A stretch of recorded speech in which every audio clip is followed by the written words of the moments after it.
Welcome to DRTSPR show. నేను మీ doctor Thangella Sivaprasad Reddy alias DRTSPR. నమస్తే, ఆదాబ్, హలో, స్వాగతం, సుస్వాగతం. మొదటిసారి జడ్జిగా వారు రిటైర్ అయిన తర్వాత, అంటే మనం గల్లీ నుంచి ఢిల్లీ అంటాం, ఇప్పుడు మనం ఢిల్లీ నుంచి గల్లీ అందాం.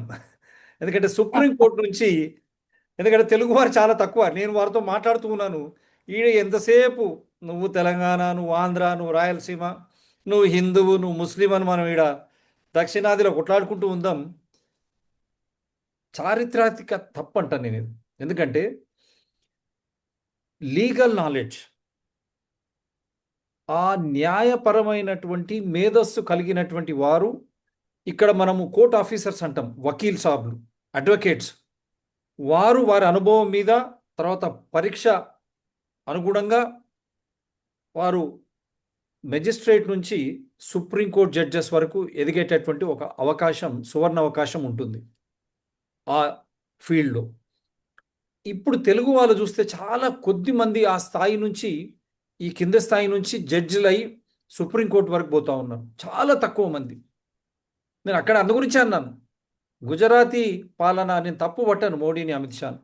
వాళ్ళు తెలివిగా వాళ్ళకి కావాల్సిన వాళ్ళను గుజరాతీ నుంచి, ఇప్పుడు చూడండి హర్యానా నుంచి కూడా గుజరాతీ జడ్జిను ఎలివేట్ చేసుకున్నారు సుప్రీంకోర్టు. రేపు పొద్దున ఆయన చీఫ్ జస్టిస్ ఆఫ్ ఇండియా అవుతారు.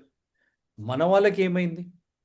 అట్లా కొద్ది మందిలో వారు జడ్జిగా పదవి విరమణ చేసిన తర్వాత కూడా ఇంకా ప్రజలను చైతన్యపరచాలా, ఈ సామాజిక మాధ్యమాల ద్వారా ప్రజలకు కావలసినటువంటి సరి అయిన న్యాయపరమైనటువంటి హక్కుల సంరక్షించబడేటువంటి సమాచారాన్ని ప్రజలకు, నాగరికులకు అందిస్తే తప్ప సమాజంలో మార్పు రాదనే వ్యక్తుల్లో రిటైర్ అయినటువంటి, జడ్జిగా రిటైర్ అయినటువంటి నేరెళ్ళ మాలయాద్రి గారు, వారి గురించి, ఎందుకంటే మొదటిసారి is appearing on my channel, so I want give a brief introduction. ద్విభాషా జీవన వివరణ, bilingual biodata profile. Shri Nerella Malyadri, BSc LLM, మాజీ జిల్లా న్యాయమూర్తి, భారత సుప్రీంకోర్టు న్యాయవాది కూడా. ఇప్పుడు చాలా తక్కువ మంది ఇక్కడ నుంచి అక్కడికి పోరు. సో వారు retired district judge, advocate, supreme court of India. వ్యక్తిగత వివరాలు, వారు ఉండేది హైదరాబాద్లో ఉంటారు, యూసుఫ్ గూడ దగ్గర ఉండేటువంటి హైదరాబాద్లో ఉంటారు. ఇది వారి గురించి. మాజీ జిల్లా న్యాయమూర్తి, న్యాయరంగంలో విశిష్ట సేవలు అందించిన వ్యక్తులు వారు. ప్రస్తుతం భారత సుప్రీంకోర్టు న్యాయవాదిగా, న్యాయ సలహాదారుగా పలు ప్రతిష్టాత్మక సంస్థలకు సేవలు. Retired district judge with an illustrious career in the judiciary. Advocate Supreme Court of India, New Delhi, serving as legal advisor to several reputed institutions. This is his brief history. Now today I requested him, because there is such a big issue, and that issue is the fundamental rights. One of the fundamental rights, right to housing. మనం చెప్తూ వస్తాం, ప్రాథమిక హక్కుల్లో జీవించే హక్కుతో పాటు నివాసం కూడా, జీవించడానికి నివాసం కూడా మన రాజ్యాంగం కల్పించింది. Constitution has provided. But if it going to become too costly, or if it is away from the commoners, middle classes, lower middle classes, is it not injustice? ఇది అన్యాయం కాదా? సామాన్యులకు భూమి దక్కకపోవడం, ఇల్లు దక్కకపోవడం, ఆ టాపికే 237 కోట్లతో రాయదుర్గ ఏరియాలో ఆక్షన్ జరిగితే భూమి విలువ ఆకాశానికి ఎత్తింది, 1 ఎకరానికి రాయదుర్గలో. మళ్ళీ ప్రభుత్వమే దీన్ని వేలం వేస్తే హెచ్ఎండిఏ కానీ మిగతా సంస్థలు ఎక్కడికి పోయి చెప్పుకోవాలి మనం? ఇఫ్ ప్రభుత్వం becomes a real estate broker in the name of gathering and sourcing money, hypings to such a level, 237 crores per acre. Can a common man survive in this? Can he buy? Can he even think or dream of it? కలలో అయినా అనుకోవచ్చా? ఇది అన్యాయం కాదా? రాజ్యాంగ ఉల్లంఘన కాదా? ఆ 237 కోట్ల పెట్టి తీసుకున్నటువంటి వ్యక్తి, ఆ చుట్టుపక్కల భూమి అంతా కూడా అదే విధంగా ధరలు పెరిగితే సామాన్యుడు ఎక్కడ పోయి కొంటాడు? ప్రతి చోట ఇదే విధంగా పెంచుకుంటూ పోతే పరిస్థితి ఏంది? ఇది నిజంగా వాస్తవమా? If the rates are skyrocketing, the entire surrounding areas become very costly, and out of reach of common man. Believe me, as per Article 31, all resources belong to every citizen of India. వనరులన్నీ ప్రతి పౌరుడికి చెందినాయి. కానీ కొద్ది మందికే లాభపడే చేస్తే రేపు పొద్దున మన గతి ఏంది? ఇల్లు లేకుండా పోతే మన గతి ఏంది? ప్రధానమంత్రి ఆవాస్ యోజన, ఇందిరమ్మ ఇల్లు, ప్రధానమంత్రి ఆవాస్ యోజన ఇంట్లో ఉండడు, ఇక్కడ ఇందిరమ్మ ఇంట్లో ముఖ్యమంత్రి మంత్రులు ఉండరు. ఇదే అన్యాయం. అందు గురించే is it real? So I just wanted to show you this videos before I record మీద రికార్డులు బద్దలవుతున్నాయి. నిన్న జరిగిన రాయదుర్గ్ ఆప్షన్ లో పర్ ఎకర్ 237 crore కి బిడ్ అయింది. గౌరవ వెంచర్స్ వాళ్ళు తీసుకున్నారు. ఇది 6.26 acres bit. It's whooping price of 1500 crore. అసలు గమ్మత్ ఏంటంటే ఈ 1500 కోట్లు పెట్టి ల్యాండ్ ఆప్షన్ తీసుకుంటే అలా ఏ ప్రాజెక్ట్ కడతారు, అందులో ఏమొస్తుంది అండ్ ఎట్లాంటి బయ్యర్ దాన్ని అఫోర్డ్ చేస్తారు. ఆల్రెడీ మాట్లాడుకుంటే ఇండియా టాప్ 1% లో మీరు చూసుకున్నట్టయితే their monthly income is 3 lakhs per month. అంటే 30 నుంచి 35 లక్షలు పర్ యానం సంపాదించేటోళ్ళు ఇండియా టాప్ 1 లో ఉన్నారు. వాళ్ళకు కూడా నార్మల్ గచ్చిబౌలిలో ఫ్లాట్ కొనుక్కోవడం అన్అఫోర్డబిలిటీ అయిపోయింది. మరి ఇట్లాంటి ల్యాండ్ పార్సల్ లో ఎట్లాంటి ప్రాజెక్ట్ కడతారు, ఎవరు కొనుక్కుంటారు, ఏ బయర్స్ వస్తారు అండ్ వాళ్ళ ఉన్న గట్స్ ఏంది ఇంత స్లో మార్కెట్ లో అంత పెద్ద బిడ్ చేసి ఏ ప్రాజెక్ట్ చేద్దాం అనుకునేది అని మీకే వదిలేస్తా. But as per my knowledge there are 3 points for that whopping price. First thing వచ్చేసి గ్లోబల్ ఐటీ మార్కెట్స్ అంతా కూడా అదే జోన్ లో ఉంటాయి. మీరు చూస్తున్నట్లయితే రాయదుర్గ్ లో ల్యాండ్ అవైలబిలిటీ చాలా తక్కువ. ఉన్న పీసెస్ అన్ని కూడా ఏవి తీసుకున్నా కూడా గ్లోబల్ మార్కెట్స్ అన్ని ఉన్న ప్లేస్ లో ఆ ల్యాండ్ ఉంది. That's why that land is very precious. And ఇంకోటి ఏంటంటే global capable centre GCC demand కూడా ఆ ఏరియాస్ కి చాలా ఎక్కువ ఉంది. And whatever you are seeing in Hyderabad, ఇప్పుడు మనం హైదరాబాద్ కమర్షియల్ లో ఏం షేప్ అప్ అవుతున్నా కూడా దానికి మెయిన్ పాయింట్ రాయదుర్గ్ లాగానే మారుతుంది. That's why the land availability is very less there and ఉన్న ల్యాండ్స్ కూడా ఇంత ఊపింగ్ ప్రైస్ కి పోతున్నాయి. And you tell me in the comments అసలు ఇంత ప్రైస్ పోవడానికి రీజన్ ఏంది and are you seeing a bigger scope in Hyderabad, are you seeing a downfall of Hyderabad? చలో కామెంట్స్ లో చెప్పండి. ఇట్లాంటి right, then I'll show you the newspaper also, because we go by evidences. 237 crore per acre land deal near Rayadur shatters records. May 29, 2026. Hindu. A 6.29 acre land parcel bound on two sides by a road in the western part of the city. This is the one, plot 1A and 1F of the city was auctioned for 237 crore per acre Thursday, creating a new benchmark. The final bid price of 237 crore was 70.5% higher than the reserve price of 139 crore per acre. What is this nonsense? Mukhyamantri Revanth Reddy garu, Congress government, Rahul Gandhi, what is happening? Why are you making Hyderabad and land costlier? The identity of the successful bidder is not yet known. It is not just any see. This is what has happened. The e-auction saw intense bidding from national realty players as the plot has 45-meter wide road on either side with T-Hub and My Home Bhuja in the vicinity. Again, My Home is there. The plot of land has been developed by the Telangana Industrial Infrastructure Corporation Limited. TGIAC.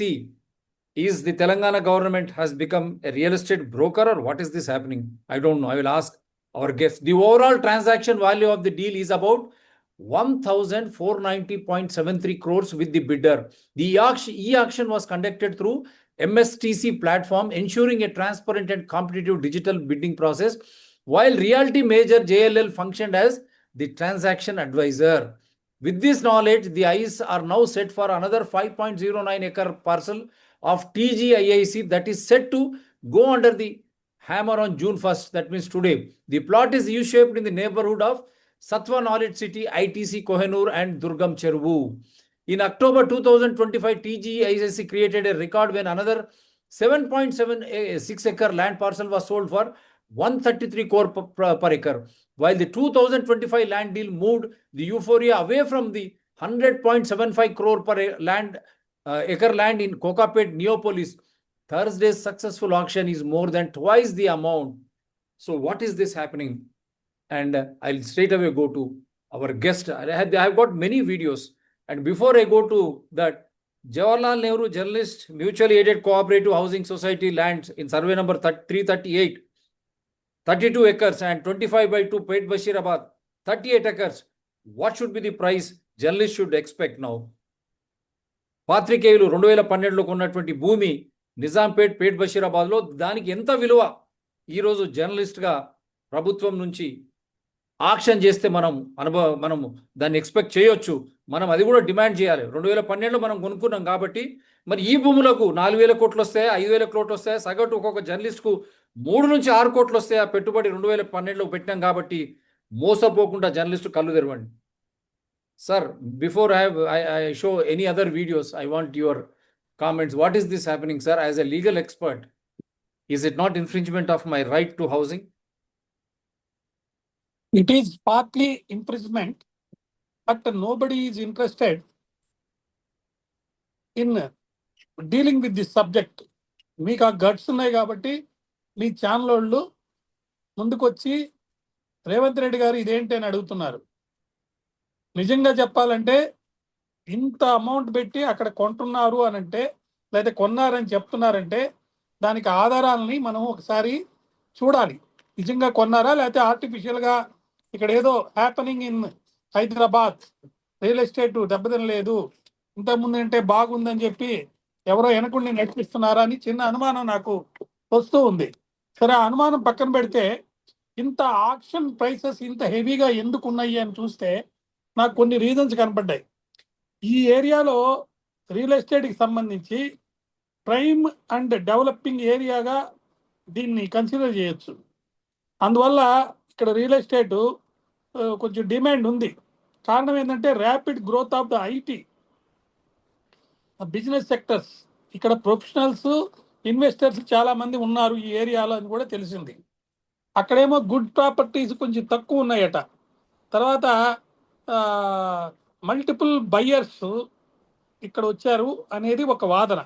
ఆ buyers అంతా ఆర్టిఫిషియలా కాదా అనేది చూడాలి. మరి ఆ ఏరియాలో infrastructure కూడా బాగున్నాయి, రోడ్స్ అన్నీ చాలా బాగున్నాయి, మెట్రో కనెక్టివ్ కూడా కొంచెం ఉన్నట్టు ఉంది. అక్కడ బిజినెస్ పార్క్స్ ఉన్నాయి, ఎడ్యుకేషనల్ ఇన్స్టిట్యూషన్ ఉన్నాయి, తర్వాత ఇన్వెస్ట్మెంట్ పొటెన్షియల్ ఉన్నట్టుగా కనిపిస్తుంది. అయితే ఇక్కడ ఒక్క విషయం మనం మర్చిపోకూడదు.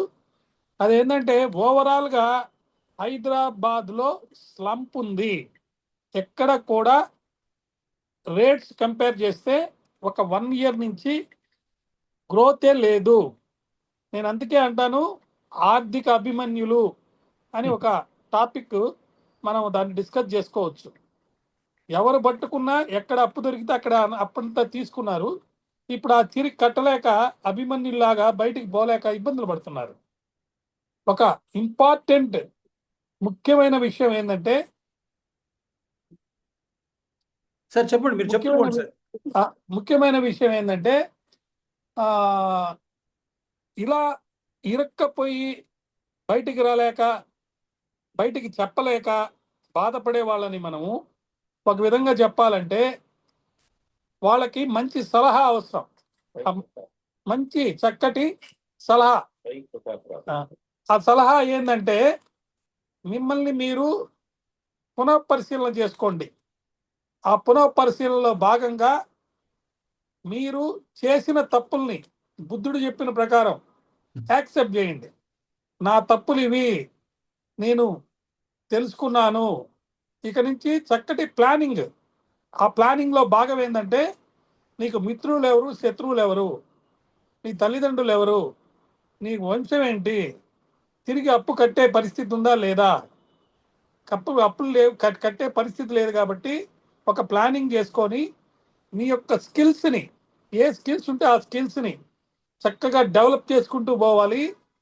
ముందు ఎవరికైతే అర్జెంట్ నీడ్ ఉందో ఆ అప్పు తీరిస్తే తప్ప వాడి యొక్క సమస్య పరిష్కారం కాదో అటువంటి వాళ్ళని సెలెక్ట్ చేసుకొని వాడికి కొంచెం పేమెంట్ చేయండి. తర్వాత నీ తల్లిదండ్రుల దగ్గరికి వెళ్ళి లేదా నీ గురువుల దగ్గరికి వెళ్ళి నేను ఇటువంటి ఆర్థిక తప్పులు చేశాను, సరిదిద్దుకుంటున్నాను అని నిన్ను ఎవరు నమ్ముతారో వాళ్ళని నమ్మించి వాళ్ళ దగ్గర మళ్ళీ రుణం పొందండి. ఆ రుణాన్ని మటుకు తీసుకున్న డబ్బుని చక్కగా వినియోగం చేసి అదే మనీనే క్యాపిటల్గా అనుకోండి. మనీనే క్యాపిటల్గా, ఆ వచ్చిన మనీనే మీ క్యాపిటల్ అనుకోని మీ ప్లానింగ్లో భాగంగా దాన్ని ముందుకు తీసుకెళ్ళండి. అదే ఇక్కడ ఆర్థిక అభిమన్యుల ఇబ్బందులతో పాటు ఓవరాల్గా ఒక ఇల్లు అనేది ఇన్వెస్ట్మెంట్ కింద తీసుకున్న వాళ్ళు వాళ్ళ దగ్గర ఉన్న డబ్బుతో మొత్తం ఖర్చు పెట్టి లేదా మొత్తం పేమెంట్ చేసి కొనకుండా లోన్లు మీరు తీసుకున్నారు. ఆ లోన్లు మీరు తీసుకున్న వాటిలో లోన్ రీపేమెంట్ చేసే కెపాసిటీ ఒక్క ఇంటికి మాత్రమే ఉంది. కానీ 2 ఇళ్ళు కొనుక్కున్నారు కాబట్టి రెండో ఇల్లు అమ్మకానికి పెట్టడం మొదలు పెట్టారు. ఆ రెండో ఇల్లు అమ్మకానికి పెట్టినప్పుడు ఆల్రెడీ ఆ బిల్డర్ ఏ రేట్ కోట్ చేస్తున్నాడో ఆ రేట్ వీడు కోట్ చేస్తే వాడి దగ్గర కొనేవాళ్ళు లేరు కాబట్టి బిల్డర్ రేట్ కంటే తక్కువ రేట్కి ఆఫర్ చేస్తున్నాడు. వీడే బిల్డర్ కాంపిటేటర్ అయిపోయాడు. దానివల్ల బిల్డరు వాడి రేట్లో వాడు అమ్ముకోలేకపోతున్నాడు. నెక్స్ట్ బిల్డర్ కూడా రేటు పెంచాల్సిన పరిస్థితి వచ్చింది. కారణం ఏంటంటే పెట్రోల్ డీజిల్ ప్రాబ్లము, యుద్ధ వాతావరణం వల్ల తిరిగి వచ్చిన అప్పులు తిరిగి కట్టలేని పరిస్థితి ఉన్నందువల్ల ఆ బిల్డరు సప్లై ఆఫ్ ఐటమ్స్ అంటే ఒక ఇల్లు కట్టడానికి సిమెంట్ కానీ లేదా ఐరన్ కానీ కూలి వాళ్ళకి ఇచ్చే డబ్బులు కానీ ఇవన్నీ కాస్ట్ ఆఫ్ ఇన్ఫ్రాస్ట్రక్చర్ డెవలప్మెంట్ చేయాల్సిన ఖర్చులు సోర్స్ ఐటమ్స్ అన్నిటి రేట్లు పెరిగిపోయినాయి. దానివల్ల బిల్డర్ ఏమో రేట్ పెంచి అమ్మాలని చూస్తున్నాడు. ఆ బిల్డర్ని ఆ రేటుకి అమ్ముకోనీయకుండా ఆల్రెడీ వాడి దగ్గర తక్కువ కొనుక్కున్నాడు, వాడి అవసరాల నిమిత్తం తక్కువకు అమ్మేస్తున్నాడు. ఈ విధంగా రియల్ ఎస్టేట్ మార్కెట్ ముందుకు వెళ్ళలేకపోతుంది. ఎవరో అమాయకులు వాళ్ళు ఏం చేస్తున్నారంటే ఈ అమాయకులను పట్టుకొని సైట్ లేని దగ్గర లేకపోతే ఎఫ్టీఎల్లోనో ఎక్కడో ఆక్యుపై చేసి ఆ సైట్లో కొంత కట్టినట్టు చూపించి గవర్నమెంట్ నిద్రపోతా ఉందనేది ఒక విధంగా వాస్తవం. ఎందుకంటే హైడ్రా వచ్చిందండి, ఇదిగో నిన్న 5,500 కోట్లు పట్టుకున్నారు, సేవ్ చేశారు. మొన్న 300 కోట్లు సేవ్ చేశారు, పట్టుకున్నారు అని అంటారు. ఇంకోది ఇక్కడ డిమాలిష్ చేశారంటారు. ఇవన్నీ ఎందుకు జరుగుతుందండి? తీసుకోవాల్సిన చర్యలు తీసుకోవాలంటే వాళ్ళు ఎలా ఆక్యుపై చేస్తారు, ఎలా దాన్ని ఆక్యుపై చేసి ఆ బిల్డింగ్లు కడతారు, అంతంత పెద్ద బిల్డింగ్లు అలా కడుతున్నారంటే లా అనేది ఫాలో కావడం లేదనేది మనకు క్లారిటీ వచ్చేసింది.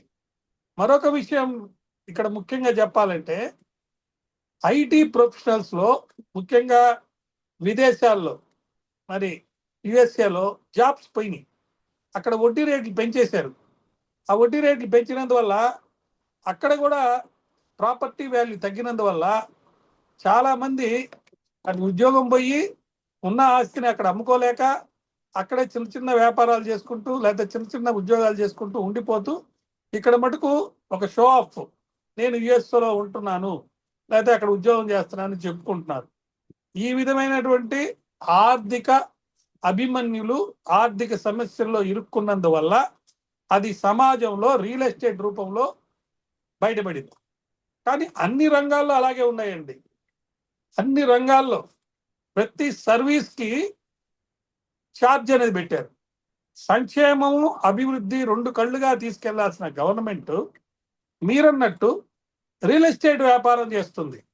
ఆ వ్యాపారం చేసినందువల్ల రాజ్యాంగంలో పొందుపరిచినటువంటి హాయిగా ఆనందంగా జీవించవచ్చు, మీకు ఆ హక్కు ఉందని ఆర్టికల్ 21లో చెప్తున్నారు. కానీ సామాన్యుడి కళ ఒక ఇల్లు ఏర్పాటు చేసుకోవడం అనేది అది కలగానే మిగిలిపోయింది. నిజంగా అతను ఏర్పాటు చేసుకునే పరిస్థితి లేదు. అందువల్లే చిన్న చిన్న కుటుంబాలు నివసించేందుకోసం ఏదో ఇందిరమ్మ ఇళ్ళని లేకపోతే ఇంకొక ఇళ్ళని తీసుకొస్తున్నారు. కానీ అవి సరిపోవు. అవి 1,00,000 ఇళ్ళు ఇస్తే కోట్ల మంది ఉంటే ఎటు సరిపోతాయండి? కాబట్టి చేయాల్సింది ఏంటంటే సామాన్యులకు అందుబాటులో ఉండే విధంగా కొన్ని స్థలాల్ని తక్కువ రేటుకి గవర్నమెంట్ అమ్మాలి. కానీ గవర్నమెంట్ ఏం చేస్తుంది? కాంపిటీషన్ పెట్టి ఎక్కువ రేటుకి అమ్ముతున్నట్టు చూపిస్తుంది. దీనివల్ల ఏంటి? సామాన్యులకి అందుబాటులో ఇల్లు వచ్చే ప్రసక్తే లేదు. అది రాజ్యాంగ ఉల్లంఘన, డైరెక్టివ్ ప్రిన్సిపల్స్ ఆఫ్ స్టేట్ పాలసీకి కూడా వైలేషన్ గానే మనం అనుకోవచ్చు. కానీ ఎవరు కోర్టుకు వెళ్తారు? అయ్యా ఇళ్ల రేటు ఎక్కువగా ఉండయి, సామాన్య మానవుడికి అందుబాటులో లేవు, ఇళ్ల రేటును మీరు కంట్రోల్ చేయించండి అంటే చేపించేవాళ్ళు లేడు. మరి ఎందుకు అంత రేటు పెరుగుతుందంటే ఒక్క హైదరాబాద్లో, బాంబేలో కొన్ని ఏరియాల్లో మాత్రమే ఉందండి. అన్లిమిటెడ్గా ఎన్ని అంతస్తులైనా కట్టుకోవచ్చు. మరి హైదరాబాద్లో ఎక్కడైనా కట్టొచ్చు. ఎల్బీ నగర్లో కూడా 30 అంతస్తులు 40 అంతస్తులు కట్టారండి. అవన్నీ కట్టేసి ఆ ఇళ్లల్లో ఆక్యుపై చేస్తే ట్రాఫిక్ ఎలా కంట్రోల్ చేస్తారు? వాటర్ ఎలా దొరకద్ది? అందరూ అక్కడ సెల్ ఫోన్లు వాడుతుంటే ఎన్ని టవర్లు పెడితే కానీ ఆ సెల్ ఫోన్లు వాడకంగా వస్తాయా? ఇప్పుడు ఎందుకండి వాట్సాప్ స్టక్ అయిపోతుంది? ఎందుకండి ఫోన్ చేస్తే ఫోన్ అందుబాటులో రావటం లేదు? జనాభాకి రేషియోలో వస్తువులు లేవు. అటు కమ్యూనికేషన్లో లేవు, కన్వీనియన్స్లో లేవు, అదర్ ఫుడ్ ఫెసిలిటీస్లో లేవు. కాబట్టి రాబోయే రోజుల్లో మైట్ ఈజ్ రైట్ అయిపోతుంది.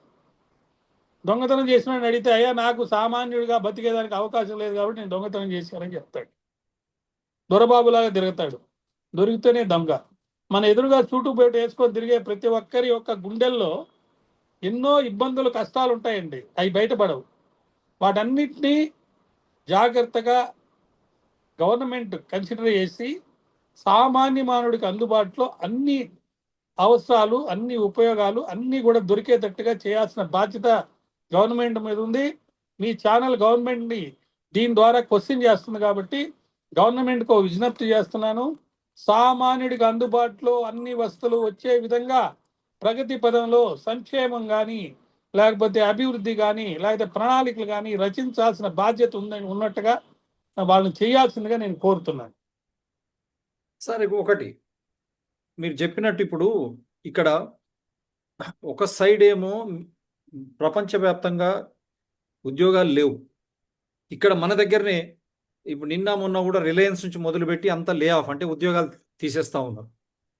ప్రపంచవ్యాప్తంగా ఆర్థికమైనటువంటి ఇబ్బందులు ఉన్నాయి. There is a mighty slump and there is inflation and because of war అనుకోండి, అదర్ అనుకోండి, at least they are taking care. అమెరికాలో ఏదైనా వస్తే they try to have contingency plan. ఇక్కడ చూశారు పెట్రోల్ ప్రైజెస్ తగ్గినా కూడా క్రూడ్ ఆయిల్ ప్రైజెస్, పెట్రోల్ ధరలు పెరుగుతున్నాయి. సో ఈ పెరుగుతున్నటువంటి నేపథ్యంలో గ్లోబల్ ఇన్ఫ్లేషన్, ప్రపంచీకరణ, ఆర్టిఫిషియల్ ఇంటెలిజెన్స్ అని ఉన్న జాబులు కూడా ఊడగొడుతున్నారు. అటువంటి టైంలో 237 కోట్ల రూపాయలు పెట్టి ఒక ఎకరం ఎవరు కొంటున్నారు? దాన్ని దాచడం ఎందుకు? ఇది చట్ట ఉల్లంఘన కాదా? రాజ్యాంగ ఉల్లంఘన కాదా? ఇది నా ఆస్తి, నా భూమి, ఇది ప్రతి పౌరుడికి చెందిన భూమి. ఎవరు కొంటున్నారో తెలియద్దా? ఇన్కమ్ ట్యాక్స్, ఈడీ వాళ్ళు ఈ డబ్బు ఎక్కడి నుంచి వస్తుందో అనేది ప్రభుత్వానికి అవసరం లేదా? మరి కేంద్ర ప్రభుత్వం కళ్ళు మూసుకుంటుందా? సామాన్యుడు గోల్డ్ కొన్నా, ఒక తులం బంగారం కొన్నా, ఎక్కడైనా పోయి ఇన్వెస్ట్ చేసిన ఒక ప్రాపర్టీ అమ్మి దాని మీద కూడా వాళ్ళ ఇన్కమ్ ట్యాక్స్, దాని ఏమంటారు, ఐ ఫర్గాట్ దట్ వర్డ్, ఆ టాక్సేషన్ ఉంటుంది దాని మీద. Property when you cell and you try to buy, when they are investing such huge amounts, 1500 crores for 6 acres land, how is that income tax and ED is keeping quiet? Central government agencies, are they sleeping? Are they blindfolded? And how is that common citizen is not aware who is buying it and for what purpose? And how can someone buy when there is a market slump? And who is the buyer there? Who is the one who has bought ఇవన్నీ it? బయటకు వస్తాయండి, ఇవన్నీ ఎప్పటికైనా బయటకు వచ్చేదే వస్తాయి. కానీ నేను చెప్పేది ఏంటంటే ఇది నిజంగా కొన్నారా, ఆర్టిఫిషియల్గా కొన్నారా అనేది రాబోయే కాలమే చెప్తుందండి.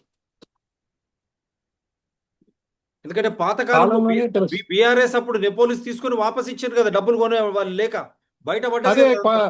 మళ్ళీ కట్టరు కదండి, సెకండ్ ఇన్స్టాల్మెంట్ కట్టకుండా ఫస్ట్ ఇయర్ ఇన్స్టాల్మెంట్ అమౌంట్ కూడా వెనక్కి తీసుకుంటారు. మరి ఆ భూమి ఎంత ఎక్కడికి పోతుంది?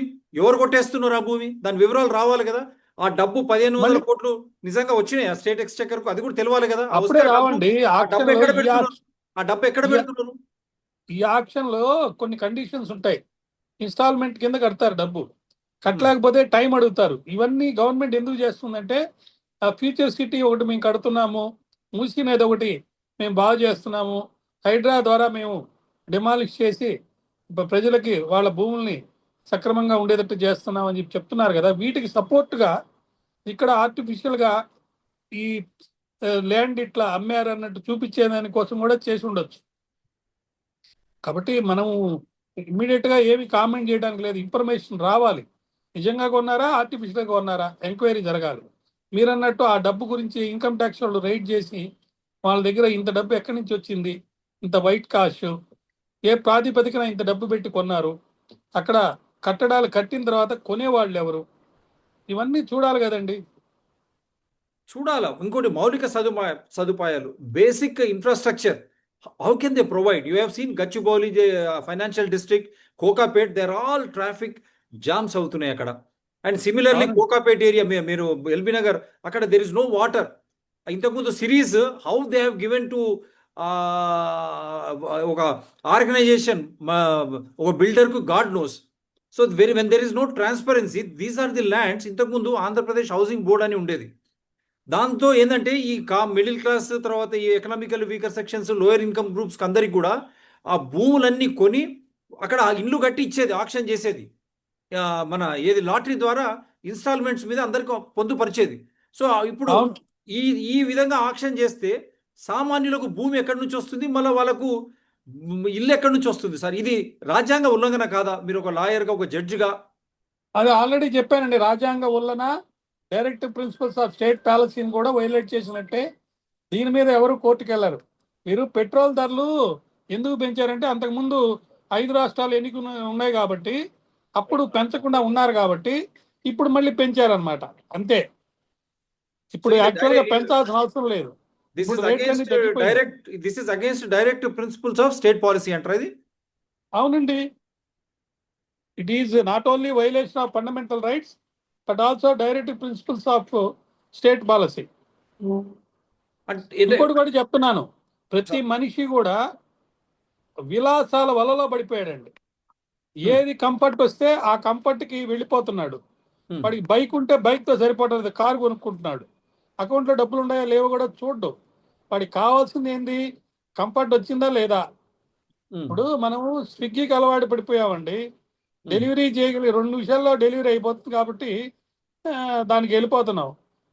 స్మార్ట్ టీవీ కావాలి, అనేక ఫెసిలిటీస్ అనేక విధాలుగా లోన్ల మీద తీసుకొని నెల జీతంలో వచ్చే డబ్బంతా కూడా లోన్కి కట్టలేక ఇబ్బంది పడిపోయి చాలా విధంగా పద్మవ్యూహంలో ఇరుక్కపోతున్నారండి. క్రెడిట్ కార్డు బిల్లులు కట్టలేకపోతున్నాడు, దానికి 36% ఇంట్రెస్ట్తో కట్టాల్సిన పరిస్థితి వస్తే కడుతున్నాడు అనమాట. సరే, మనకు ఇప్పుడు మీకు తెలుసు, యుద్ధ తంత్రంలో భాగమైన పద్మవ్యూహంలోకి ఎలా ప్రవహించాలో తెలుస్తుంది, కానీ తిరిగి రావటం మటుకు తెలియదు. ఆ తిరిగి రాలేక ఈ ఆర్థిక అభిమన్యులు అయిపోయి వాళ్ళు నిద్ర పట్టని రాత్రులతోటి అవసరమైతే ప్రాణత్యాగం చేసుకునేదానికి, లేకపోతే ఏదైనా నేరాలు చేసుకునేదానికి కూడా చాలా విధంగా మరి మనం వింటున్నాం, చూస్తున్నాం. వాళ్ళకి ఎలా కనుపిప్పగలగద్ది? కంటి నిండా నిద్ర లేదు, తినటానికి తిండి లేదు, ఎంటర్టైన్మెంట్ జోలికి కూడా వెళ్ళటం లేదు.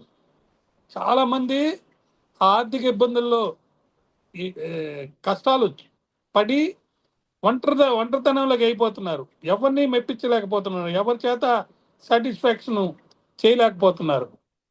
మరి ఆ విధంగా ఉన్నందువల్ల మన సగటు పొదుపు రేటు కేవలం 10% నుంచి 15% మాత్రమే ఉందండి. అదే ఓవరాల్ ఇండియాలో 25 నుంచి 35 ఏళ్ల వయసులో ఉన్న వాళ్ళు దాదాపు 60% మంది క్రెడిట్ కార్డ్స్ వాడుతున్నారు. ఎమర్జెన్సీ ఫండ్ కింద కూడా డబ్బులు వీళ్ళ దగ్గర లేదండి. ఆ విధంగా ఉండేవాళ్ళు 75% కనిపిస్తున్నారు అన్నమాట.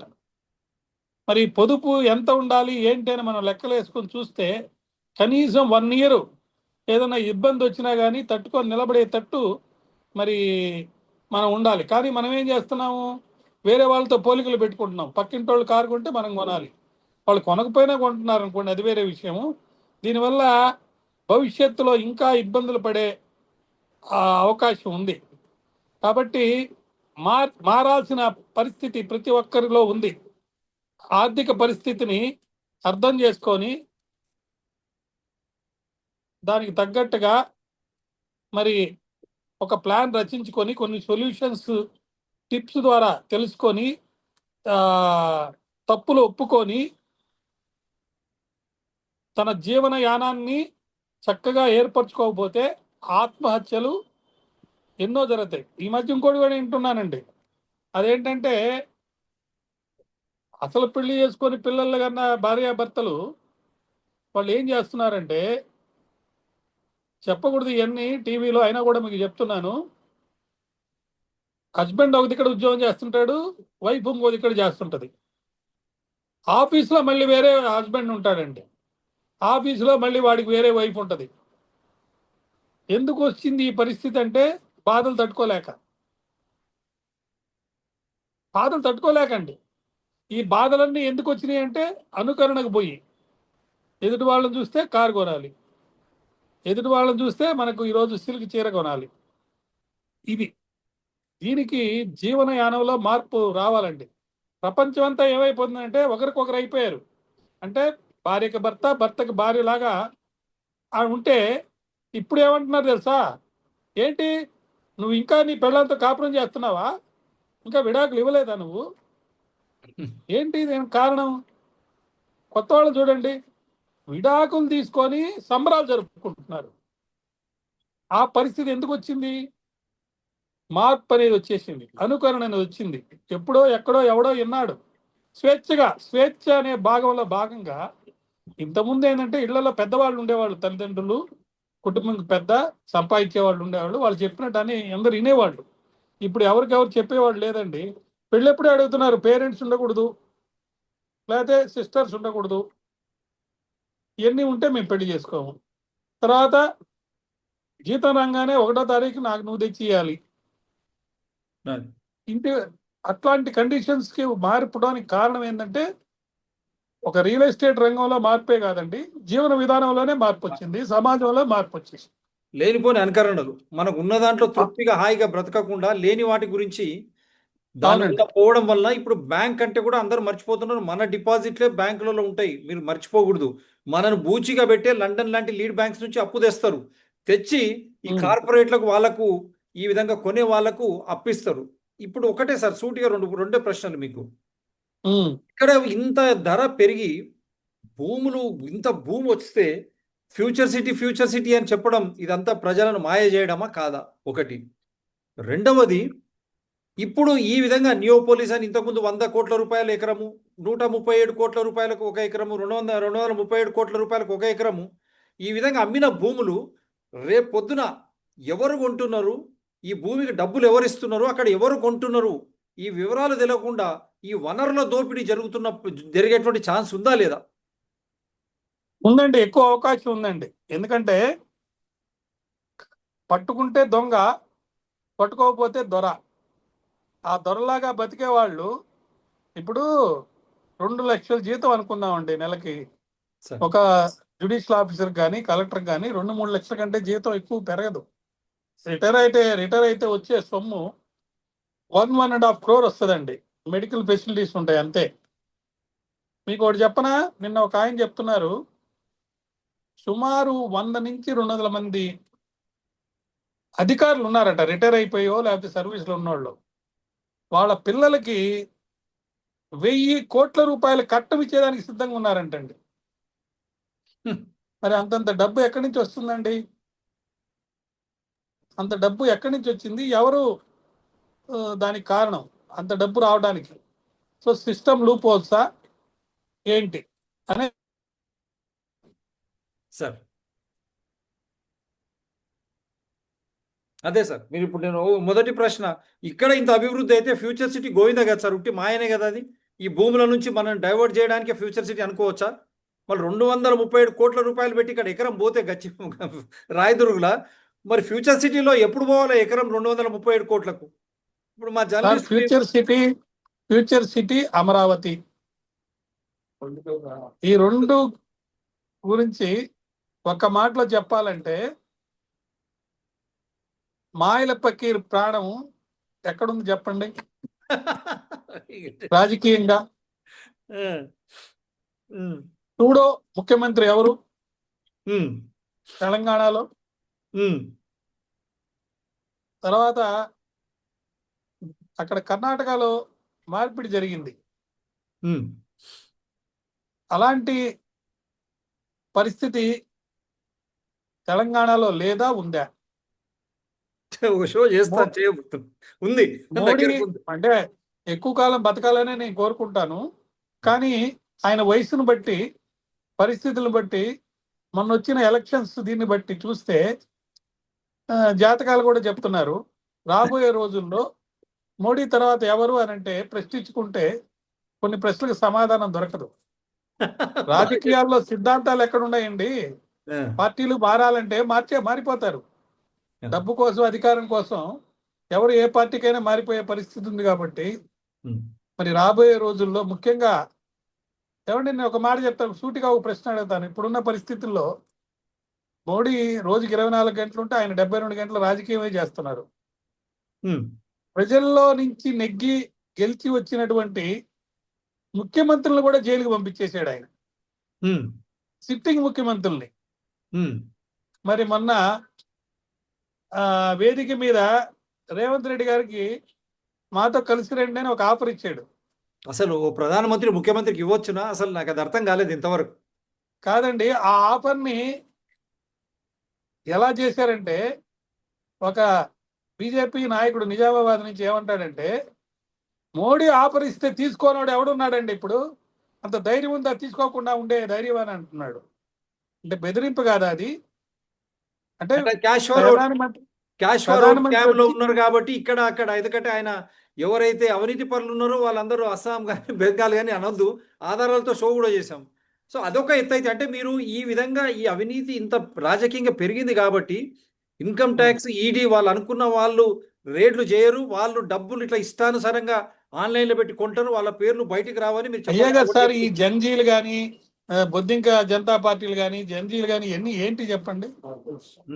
కాక్రోచ్ పార్టీలు కానీ, ఎందుకంటే డిజిటల్ మీడియాలో బ్యాన్ చేశారు కాక్రోచ్ పార్టీని. డిజిటల్ మీడియా ఎవరి కంట్రోల్లో ఉందండి? ఇప్పుడు ద్రవ్యోల్బణం ఏమైపోయిందండి? ఎందుకని ఫారెన్ లో ఉన్న వాళ్ళని, ముద్దాయిల్ని ఎందుకు పట్టుకురాలేకపోతున్నారు? కరప్షన్ ఎలా ఉంది తెలియదా జనంకి? పెట్రోల్ రేట్ ఎంత ఉందండి? యుద్ధాల్లో మనం ఇరుక్కోలు లేవా? సో లాస్ట్ మాటగా ఇప్పుడు మీరు చెప్పింది అంతా అవినీతి, తర్వాత అవినీతి ఎక్కడికి పోయినా రాజకీయంగా డబ్బు రూపకంగా ఈ అవినీతి పరంగానే ఈ విధంగా రేట్లు పెరగడం, సామాన్యులకు గండి కొట్టడం, వాళ్ళ ప్రాథమిక హక్కులకు ఉల్లంఘన కలగడం. కానీ ఈ వనరుల దోపిడీ, ఇది ఇండైరెక్ట్ గా ఇది ఒక వనరుల దోపిడే కాదా భూమి? ఏమండి, ఒక భూమే మీరు చూస్తున్నారు, మద్యం ద్వారా ఎంత సంపాదించారు, ఆ ముద్దాయిలు పట్టుకున్నారు. అది మీ దగ్గరకు వస్తాను, ఆ షోకి వస్తాను, మీ నెంబర్ దగ్గరనే 1 చేయాలి ఆ షో. ఎందుకంటే మద్యం ఒకటే కాదండి, ఏ వనరుల్ని ఎవరు కాపాడగలిగారు? రైట్. ఆ పరిస్థితి లేదండి. మన అనుకున్న నిజమైన డెమోక్రసీ లేదండి, పై కనపడుతుంది అంతే. రైట్. లాస్ట్ మాటగా ఏం చెప్పదలుచుకున్నారు సార్? ఈ 237 కోట్లు ఇంతగానో 1500 కోట్లు వస్తే ఇది ప్రజల సంక్షేమానికి, అభివృద్ధికి దీన్ని నిజంగా ఉపయోగిస్తారా? ఏమండి, ఈ డబ్బు మొత్తం కలెక్ట్ అయ్యి స్టేట్ ఎక్స్చేంజ్ లో పడి ఎవరు కొన్నారని తెలిసేదాకా ఇది రియల్ గా ఒక స్కాము, ఇది అభివృద్ధిలో భాగం కాదు. ఈ విధంగా రేట్లు పెంచి కనుక అమ్మితే సామాన్య మానవుడు ఇల్లు కట్టుకునే పరిస్థితి లేదు. ఇందిరమ్మ ఇళ్లలో, 2 గదుల ఇళ్లలోకి పరిమితమైన కొంతమంది మాత్రమే, వాళ్ళు కూడా అక్కడ సుఖంగా ఏమి ఉండరండి. వాళ్ళు పోయి అక్కడ ఉండరు, అలాట్ అయిన వాళ్ళు వేరే వాళ్ళకి ఇచ్చేసి వీళ్ళు పోయి ఎక్కడో ఉంటారు. ఎందుకంటే ఆ ఇల్లు నివాసయోగ్యం కాదండి, అంత వస్తువులతో ఉండేది కాదు. ఇప్పుడు ప్రతివాడు సుఖం సౌఖ్యం కోసం ఆరాటపడుతున్న ఈ రోజుల్లో మనం పోయి ఆ 2 ఇళ్ల గదుల్లో ఉంటామండి, ఇందిరమ్మ ఇళ్లలో ఉండవు. తర్వాత ఆ ఇల్లు కూడా ఎక్కడ ఇస్తారో మీకు తెలుసు, అది ఎలా ఇస్తారో తెలుసు, ఆ కట్టుబడి ఎట్లా ఉంటుందో తెలుసు. రైట్. చాలా చోట్ల రోడ్లు చెప్తున్నాను, రోడ్లు కట్టిన దగ్గర వాటర్ వెళ్ళేదానికి ఫెసిలిటీ లేకుండా రోడ్లు కడితే వాటిని అప్రూవ్ చేసి బిల్లులు పే చేసేసారు. ఆ బిల్లులు పే చేసినందువల్ల మళ్ళీ 5 ఏళ్లలోనే అనేక సార్లు రోడ్లు వేయాల్సి వస్తుంది. రైట్ సార్, సమయం అయిపోయింది సార్. నేను మళ్ళీ మీ దగ్గరికి ఎక్స్క్లూజివ్ ఇంకో పార్ట్ చేస్తాను. నా number 9440065339. Anyone differing with us, you are most welcome. We will connect you from wherever you are. Do support DRTSPR channels. They are all in larger public interest only. నమస్కారం అండి. మీకు ప్రేక్షకులకి మీకు ప్రత్యేక అభివందనలు, కృతజ్ఞతలు, ధన్యవాదాలు. మీరు ప్రజల కోసం పాటుపడుతున్నారు, మిమ్మల్ని మేము అభిమానిస్తున్నాం. నమస్కారం. Thank you, sir. Thank you very much.